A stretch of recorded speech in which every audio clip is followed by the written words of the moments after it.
Always Be Connecting is a call to action in business across 5 key audiences: prospects, clients, team, community, and industry.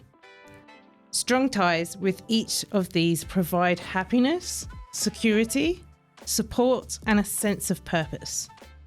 I'm Lindsay Houston, and with over 15 years marketing experience, I run Storytellers Australia, which is a content marketing and design business in Sydney.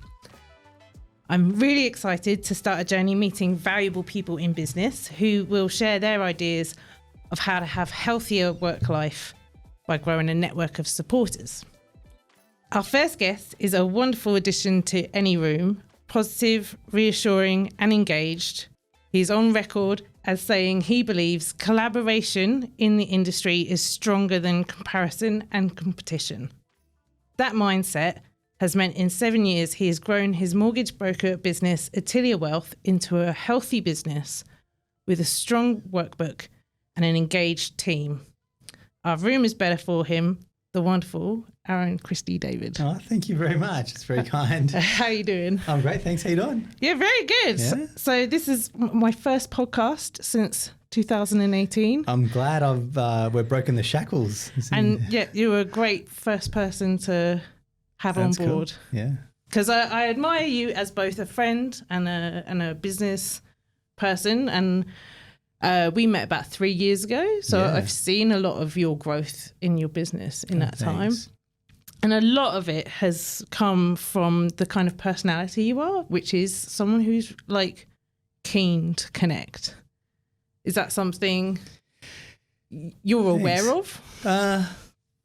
Yeah, I guess I am a people person. I'm extrovert by nature. I like to be around people. So I guess it comes a bit more naturally, that whole connecting nature. I don't do small talk in that sense. Like I want to know everyone's story. So how did you get here? And tell me about yourself.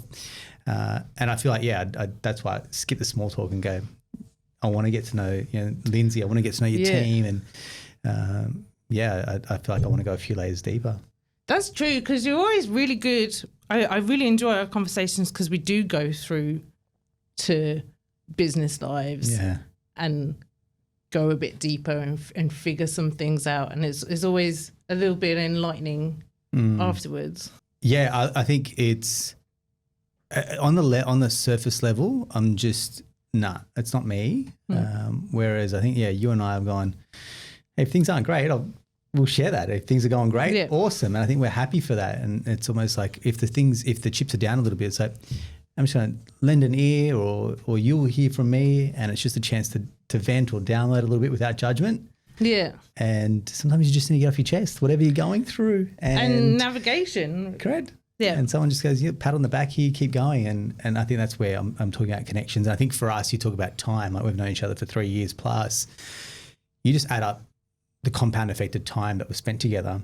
Me coming in here, for example, you just naturally, you create a friendship and a bond. And I think I always speak about friendships that we have, like that 50-hour rule. I've got some really good mates that, we've broken the 100-hour rule. It's like at that point, it's, if we need to bury a dead body, it's like, you just tell me where, because we're like that. And whereas those friendships that you're not spending enough time and not investing the time, it will just sit in that early phase where you just high buys and you're not really going deep. And it's weird how some relationships can dissolve with time.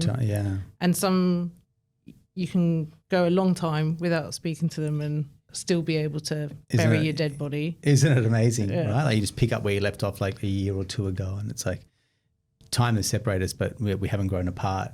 They're the friendships that you keep nurturing and that you keep coming back to versus the ones that you find it really hard. It's hard work. For example, you just go, I don't think we're vibing or clicking, and that's okay. You don't have to force something that's not there either. So when I meet someone, I try and work out who they were at school. So who were you? Are you going to try and work this out? See, I would go. And I won't judge. You try. Sports jock. Okay. Close? Sporty-ish. I was scrawny. Really? As a teenager. I was short. I didn't get my growth spurt till probably about year 11 or 12. Okay. And yeah, so look, I was sporty but wiry. Yeah. And I think, yeah, that's when I kind of got to that stage, I was like, no, I need to hit the gym. So that was one thing. Naughty is a big one that comes up. So the report card was like, has potential but easily distracted and distracting to others. Yeah. Short attention span is probably one that I'd say. I was a square peg in a round hole in school. I got bored quite easily, and I did go to a decent selective school, but I just played up.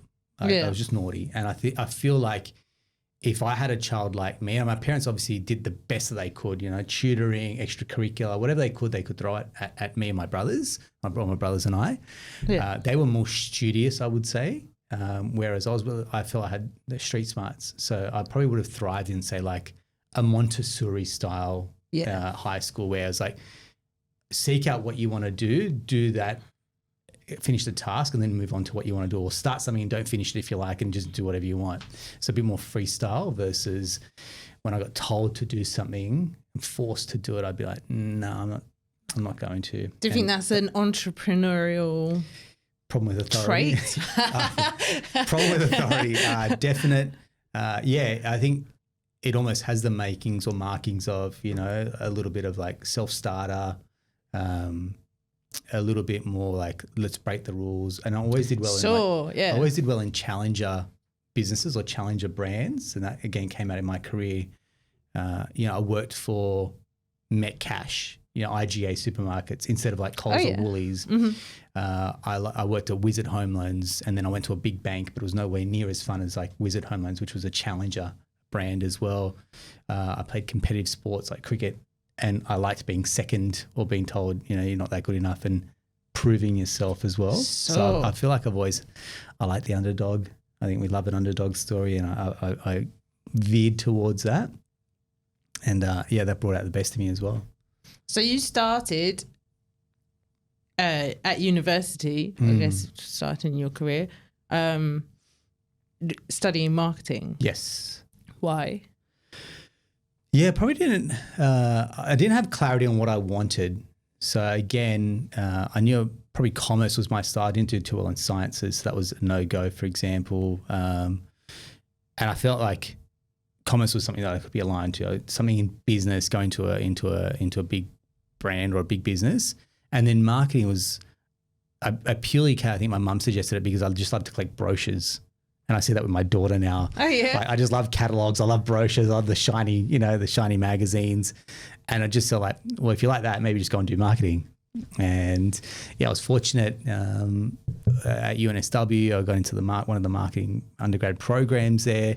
And again, that program was left of center because it was going to Bachelor of Commerce, but you had to interview to get into it because they only took, I think it was like 30 or 50 people in that cohort. And again, I didn't get the marks necessarily to get in, but I got in through an interview, so I was able to talk my way in, and able to market yourself effectively is what an interview is, and that was fun. That was a fun undergrad program as well. So, if you got in through an interview, do you think you've got like a natural pitching ability, like you're able to sell yourself? Yes, and that's not an ego thing. It's just more a confidence thing to go, hey, I truly believe in what I'm worth and what I'm bringing to the table. Well, if you didn't get in academically, then you got in through an interview. That's quite impressive. That's a strong. Yeah, I'd say so. It's and even in the interview process, like I went for multiple interviews, and I feel like I could.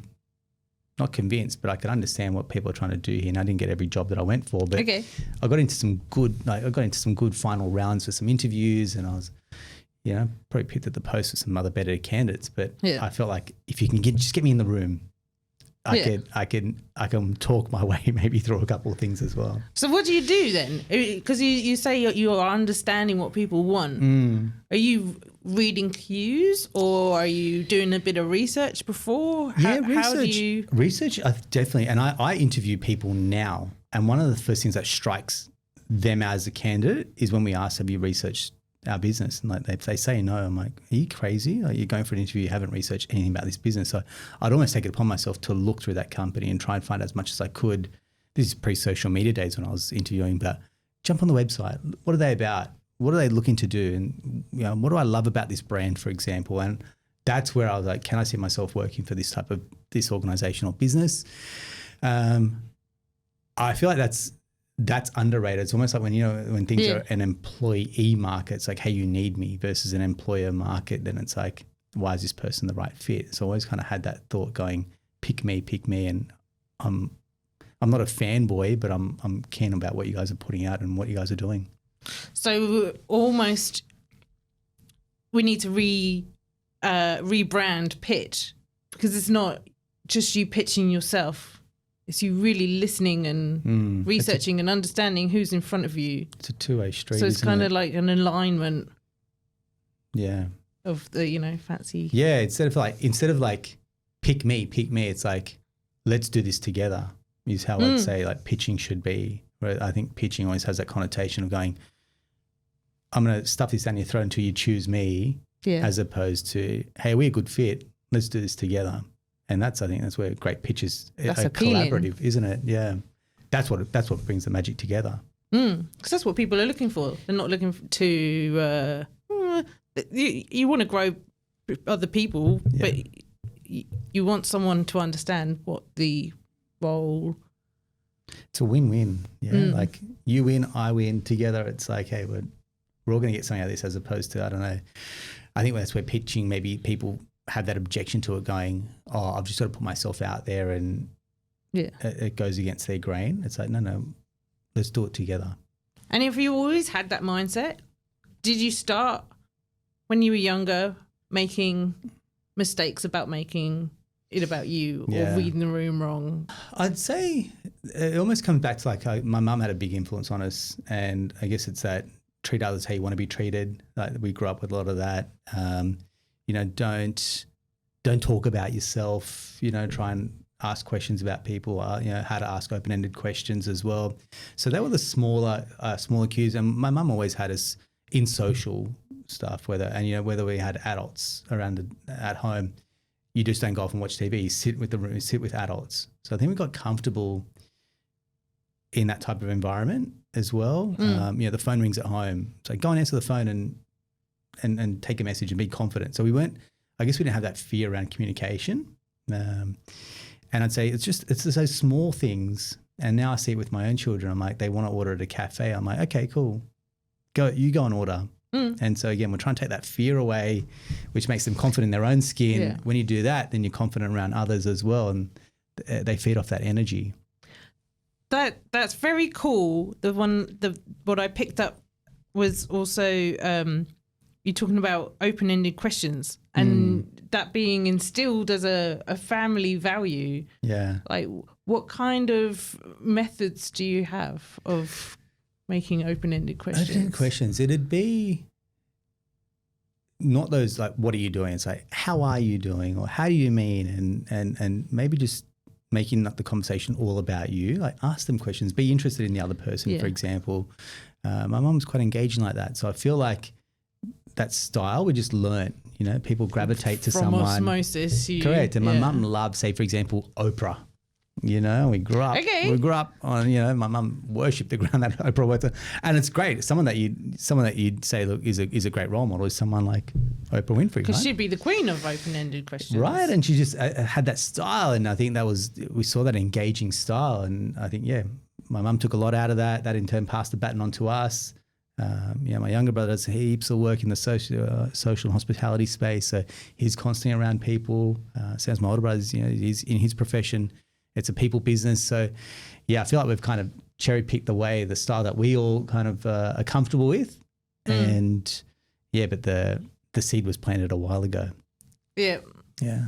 So part of the beauty of your abundance mindset is from that quote, not seeing the competition, but seeing collaborators within the industry, even mortgage brokers who are the same target market area, same product that we all, we're all selling exactly the same CBA home loan, for example. Yeah. So like, what was your sort of process of getting to the point where you could be a strong collaborator with anyone? Yeah, I probably saw the best in our industry do this. So the top talent in our industry weren't threatened by anyone else's success.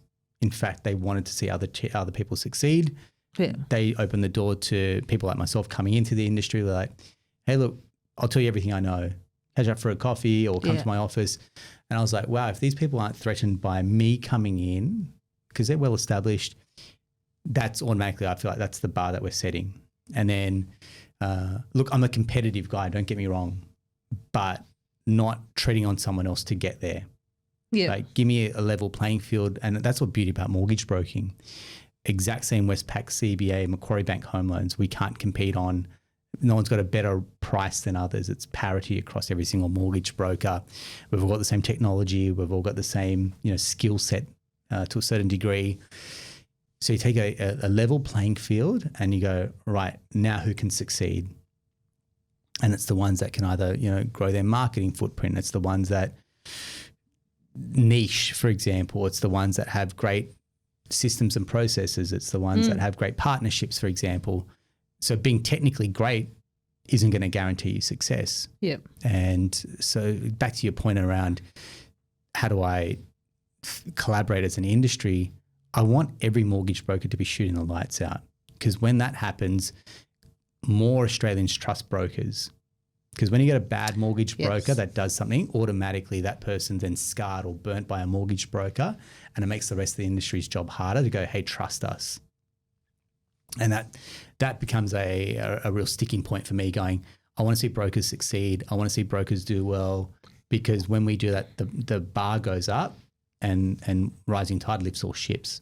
That's what I'm about.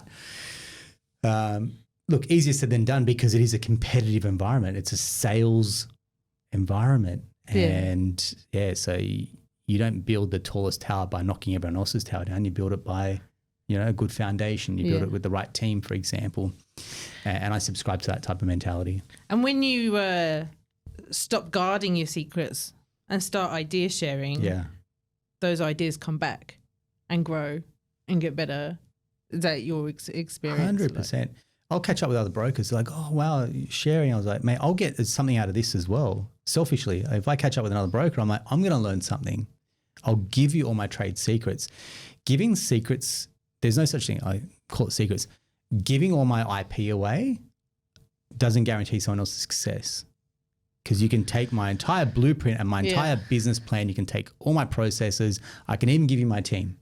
Yeah. That's not going to guarantee you the success, because you still got to put in the work. You still got to put in the effort. You still got to build a culture. And they're not you, because you build that custom outfit for yourself. That's right. And no one else can wear your outfit, Yeah, that's right. It's a great analogy. And likewise, I could take one of the top brokers' businesses off him tomorrow and acquire that.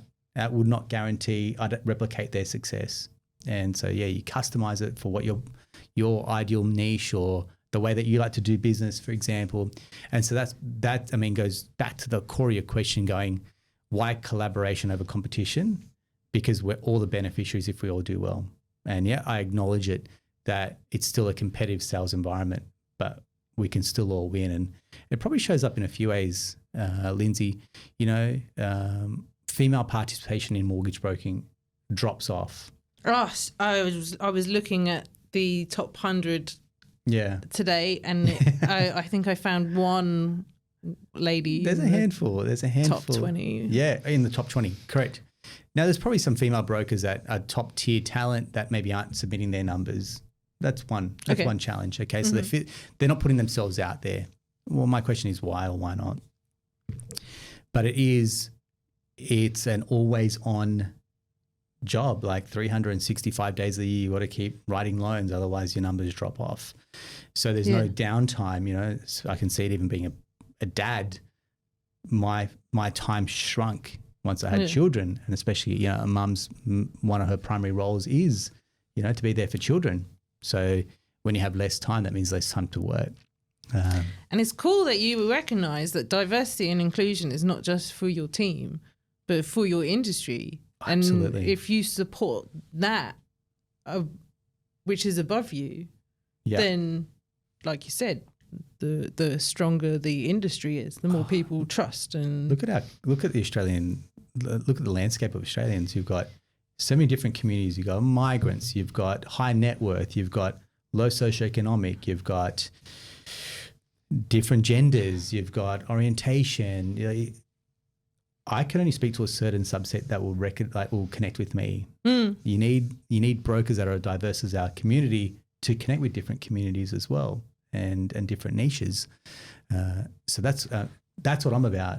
So we need an industry that reflects the Australian borrowers, which is why, the old bank manager of old, don't want to be rude, but male pale stale is what gets thrown around, right? So that era of bank managers gone, replaced through, technology, replaced through better styles of communicating, selling, connecting with people.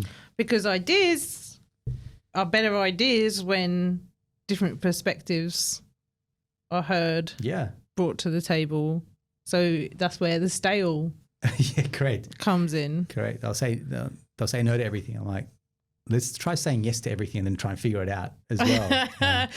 Have a yes day. I love the idea of these yes day. I tried it the other day, but I said it a few times, like, why don't we just say yes to everything for the day and see how we go? Yeah. And it's almost like when you stop resisting things, your life just gets easier. Yeah, true. You're just like, yep, let's do it. Yep, let's do it. And it actually felt a bit fun, just instead of going the killjoy, going, no, we can't do that. We haven't got enough time. Like, stop it. We'll just not do something else. And yeah. Maybe there's a marketing initiative for you there. Next time we've got a bank. Yeah, correct. Just meeting. Yes. Yeah. So what are some lessons you've learned in terms of bad behaviors, good behaviors that you see around you that don't do well for connections and do well for connections? Oh, I'd say I'll start with the bad behavior is probably not wanting it enough. And I'll give you the context here. So you mentioned about top 100 brokers, for example, and I'll get people that will connect with me and say, hey, how did you do it? I want to get there, for example. I aspire to do that. I'm like, okay, cool. I've achieved it in my lifetime. I'll give you everything you know. And then I'll tell them all the information there, how I've done it and how I've built it, which is not too dissimilar to my other colleagues or peers. And I'll ask them later, how's it going? And they haven't implemented anything. It's like, I haven't got around to it. I was like, then why'd you ask? Yeah. And if you weren't ready. If you weren't willing to put in the work and you're not willing to give something up. And you look at that, and again, I'll just call on that example because it's a fairly good reference point. Top 100 real estate agents or mortgage brokers or financial planners in services, they've had to give up something, whether it's time at home, whether it's time on the weekends, whether it's, doubling down on the energy they spend in the office and saying no to social things or reinvesting back into their business for growth. That means that the money's not being spent to buy a fancy new car, for example. About how bad do you want it? Yeah. And that's to me the big point for me when I see it not done well. I'm like, you're talking a lot, and people go to a lot of professional development days or they go to conferences, for example, warming a chair. You spend a lot of money doing. Spend a lot of time, and I'm like, you've got all these ideas, but what have you done with it? And we know the magic happens like the next 24 to 48 hours after going to a conference or to an event, for example, where you go and execute violently. And I'll ask them, have you done it? And what have you done from the conference? It's like, nothing. I'm like, well, if you're not going to do it, then you'll never do it. Yes. Yeah. So that's one way to answer the question. What do I see about what's done very well? I'd say is accountability. So when you say you're going to do it, we can negotiate with ourselves, or we negotiate with someone else. Well, they're the same thing opposite, really, aren't they? Isn't accountability it? and then not getting things done, and it's a service to yourself, your vision, and everyone around you. And I often say, it's almost self-loathing or self-disrespect at that time, because if I ask them you haven't done it, my level of respect for someone goes down a tad. When you know you should have done it and you haven't done it and you've compromised for yourself, your own self-value drops down a little bit, going, I know I should have done it. I haven't done it. And again, it's that inner chatter, for example, that's just eroding at you. Sure.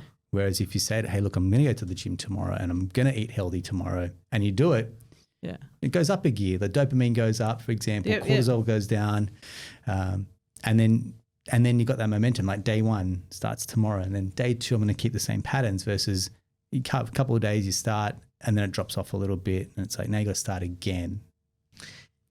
Well, they say if you're not actively climbing up the greasy pole, you're gonna slide down it. Yeah. I think there's an analogy of if you're standing still on an escalator going down, Yeah. then you're going to be behind where you started from not putting in that effort to get there. Yeah, it goes for every part of life. It goes for financial, it goes for relationships, it goes for health. It cuts across so many different, that analogy. If you're just standing still and expecting things to change, then nothing will change. And it can sound harsh, but that's the only way that people move forward, is they're making progress, they're making changes in their own life because they want that bad enough. The pain's not there if they're not willing to change. And I think we probably see that time and time again. We probably see it in our own lives where we go like, that's it. I'm not tolerating that anymore. And then you do something about it. So let's talk about your team, because you've got a great team. Hey, I'm biased, but they're great. Like, so no one starts a great leader. I'm reminded at my child's school, they're telling us that when they're young, they're not very good at relationships. So it's something that they have to learn about all the elements of a relationship. And it's the same when you become a leader. You're going to fumble a bit at the beginning, have those sort of metaphorical boyfriend or girlfriends that didn't quite work out at the beginning, but then you get better at it and you understand it better and you're more respectful. What's your sort of journey over the last 7 years of managing people? Did you begin with a certain level of micromanagement? Did you have sort of those times of self-awareness that led you to this point? Look, I'll only know what I know from our industry, but I need to micromanage because the details mattered. When you're getting a loan approved, for example, when someone's looking to buy a property, the details count. So to be hands off and to delegate, for example, let people fail forward, sounds great in theory, not in practice though. And so for me, I had to have a level of micromanagement to know that I could trust people, and once people earned that level of trust or they showed the diligence, then I could ease off a little bit. And so once the bike is rolling down the road, take the training wheels off, and away you go. And look, not to say that mistakes will always happen, and we're 7.5 years into our business, and they will still continue to happen because we're human. There's no perfect process, for example. Now I think the difference is I'm very much more forgiving if a mistake happens. And I also believe that if you just tell me earlier before it gets too much of a problem, we can put out a small fire. We can't put down, we can't extinguish a major fire. But that is as well a point that you have to be a person who has their door open, that they can feel they can walk up and go, oh, Aaron, I really just messed up. Like, that's a brave thing to do in some circumstances, but like you have to create that environment. It doesn't. It goes two-way, right? So I need to create the environment. Team need to respond to that as well. So then we have this culture, and the culture. Then when you're talking about building it, there's two words that we will use. There's ownership and accountability. Take ownership. So if you're going to do what you said you're going to do, then absolutely do it. And if it's not done, why not? And so there's got to be some frameworks around. There's got to be repercussions, for example. And the ultimate repercussion is a client will just leave us. Right? They're not getting the service they want. We didn't own it. They'll move on. And that's the ultimate feedback loop. So I'm like, if they tell us nice and early things aren't going great, perfect. We've got the opportunity to kind of turn the tide on that. So we want the same thing with our clients, going, tell us if we're not hitting the spot here. And again, we can't get mad at the client for telling us. I'm like, we asked, the gift is feedback. So that's one. When we talk about accountability, I feel like they just work hand in hand because we're accountable to our team. And I always use sporting team analogies. It's like, if I keep passing the ball and you keep dropping the ball, eventually we're going to stop passing you the ball. And so we're only as good as a weak link in a sports team, right? So the way that we show up, everyone knows their role, everyone knows what they need to do, everyone knows what, performance-wise, what we're looking to achieve here. We're looking at the scoreboard regularly as well. And so ownership and accountability just become these core parts of the business and the culture going, that's what's expected of us. I've got to live and breathe it because it's got to come from all parts of the business, but we can't do what we do without each other. And there's no room for ego in that sense going, I can't do what that person does. They can't do what I do, for example. And so it's a match made in heaven going, hey, we're the sum of our parts. So what are the little levels of repercussions? Because I can't imagine you getting out the bat or or getting too angry. I've made mistakes as a supplier to you before and seen forgiveness and understanding. So how do you put in repercussions? Look, it's not that we're different, but the dynamic was when we started this business, it was Bernadette, my wife, her brother Damien, and so that almost between the three of us, there was this level of unfilteredness, which is we could speak to each other in a way that we may not speak to frank as hell an employee. And then it got to the point that it got quite rude, and we're like, right, if I was an employee, I'd totally get stuffed in terms of you can't talk to me that way. That's true. And so we had to learn these clear boundaries where we don't see each other through that lens as like a family member. I'm going to give you feedback the exact same way. And it almost goes up a gear in terms of level of respect. Yeah. Yeah. I guess the other part for us is I tell the team, would you be your own mortgage broker? So would you trust yourself? And that again is a great litmus test sort of filter for us to go, how are we showing up? Because you're not going to get back to someone. You'd be disappointed if that was your broker that didn't get back to you when they said they would or they didn't own it. So for me, I've had to work very, very hard on my communication style, but that's what it is to go to that next level of growth. And I meet a lot of brokers that will say, I don't want to hire because I'm not good with people. But the juxtaposition is they still want to grow their business. Yeah, right. The only way to grow is you either work longer hours or you get smarter with what you're doing or you grow through a team. And so I realized that if I had to grow through a team, then that's the talent that I need, which is how do I work better with people? How do I know what they want in their lives? Like everyone's got stuff going on off the field, home life, personal life, financially, cost of living. It comes in waves and right. So you got to understand when team aren't turning up deliberately to mess up, but there's got to be there's got to be mechanisms where you catch that early. So like a daily whip call, that mechanisms will catch that early if things are going off the rails. Check-ins with team members, like we do a Monday lunch, for example, on our back deck. Mm-hmm. We now do Espresso Wednesdays as a team. They're just small things that they're not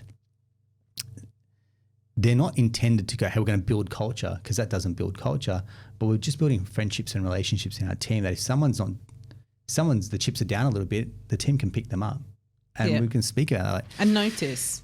Oh, absolutely. Yeah. Absolutely. Like someone you just go, hey, they're a bit quiet. Is everything all right? And they've got that ability just to speak out and go, yeah, look, things aren't going that great at the moment. And again, I'm a fairly open book as well. They'll know if I've had a bad night's sleep with kids or, we're under the pump a little bit, and that's okay. I think as a leader, I'm not trying to show that things are all rosy, because they're not, and anyone is kind of full of it as well. Yeah. Are there training pieces that you put in place for your team to be able to connect with clients to ensure that they have that two-way relationship to pick up on the client's expectations and mood and everything? I mean, the easiest one is short emails or chasing up. I'm like, the second the client's chasing us up, we're losing the trust battle here. So you got to pick up the phone. That's probably one skill that I feel is not dying, but can't be understated, which is being able to pick up the phone. And you talk about almost the very start of this chat is about connecting. It's hard to connect via email. Yeah. Things get misinterpreted. They're busy. Like we talk in jargon sometimes. Pick up the phone and just have a chat. And I'm so surprised at how often things can be resolved instead of emails going back and forth. And nice to hear from someone. Oh, it's a staring at your rare, computer all correct. day. It's a rare thing to get a phone call these days. I mean, man, we're dealing with people's money, and it's a peak stress time. No client has ever said to us, "You're calling me too often." Yeah. It's always the other way, where it's like, I don't get enough communication. So why don't we just double down on pick up your phone, calling people instead of just shooting out emails? Well, that might go into my next question, which is, what's your favourite way to connect with prospects? Because I know you're a fan of coffee. Yes. Yeah. There's only so many coffees I can have, though. So with prospects or prospecting, I mean, we used to do a lot of proactive outbound calls, is kind of, diarize, hey, look, how you going, follow-ups. Not that it's not scalable, but it's almost a little bit intrusive now. It's like, hey, you guys calling me. So I like to. Yeah. And people don't answer those calls. People don't answer the calls. They're busy. And I think we now got we're at the point where they will reach out if they want to reach out, but we've got to stay top of mind. Yeah. And so I like the opt-in mediums, which is podcasts and videos. So if you provide great information and you're feeding that out to your prospects, for example, or they can find you and it's like, hey, watch this podcast or video, listen to this interview, check out this, for example, then they will auto subscribe. They will tune in, for example, and we've got nothing to sell them. Like, we can't sell a loan. You've got to buy a property. You're buying the property, not buying the loan. So we're a partnership in that sense that we've got to get you the loan to buy this home. And that's what we're trying to tell our prospects is when we follow up or when we check in and do what we, when we promise to, just know that's an attribute that you'll thank us for when it comes to buying your property or getting your loan, because we follow up with the banks. We update you. We'll own it, for example. So you'll thank us. You might think that we're hassling you. We're not. We're just doing what we said we're going to do. Yeah. Yeah. And then my final question is, who inspires you to be a good communicator? Who are some people in your business or in marketing or in the world in general? Yeah. If I'd say the world in general, I'd say someone like Tony Robbins. Mm-hmm. Yeah. We've seen Tony live. He's got this he's magnetic. He's got this, I don't know. He's not everyone's cup of tea. We resonate, and I'll say we, Bernadette and I resonate with him. He's just got such conviction, and he can be on stage for, I think we were there, he's on stage for 10 hours and he's still not tired, and we're buggered and we're in the crowd. So I think when you love what you're doing, when you enjoy it, you just want to communicate that with everyone, and that's engaging. So that's one. There's another guy that I follow quite actively in real estate called Tom Panos. I like him. He's direct. He's to the point. He calls out BS in the industry, for example. And again, he's a communicator, not to everyone's style, but he's found his tribe. Yeah. Yeah. And then I'd say back to my mum's example, Oprah. Again, has a very good engaging style. Again, very interested in other people's stories, for example, champions other people's stories.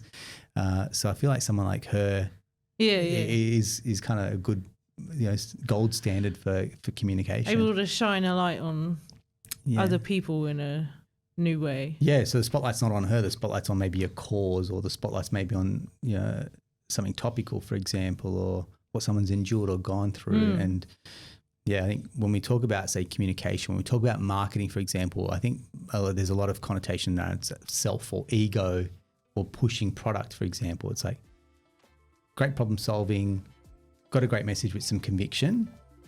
That's where I feel like great communicators kind of find their space. Yeah, beautiful. Yeah. Thank you so much for coming by to our first episode. Not at all. Hey, good luck, and thrilled to see you behind the mic. Be sure to look Atelier Wealth up and Aaron Christie-David. I'm sure he'd love to connect on LinkedIn, and we'll see you next time on Always Be Connected.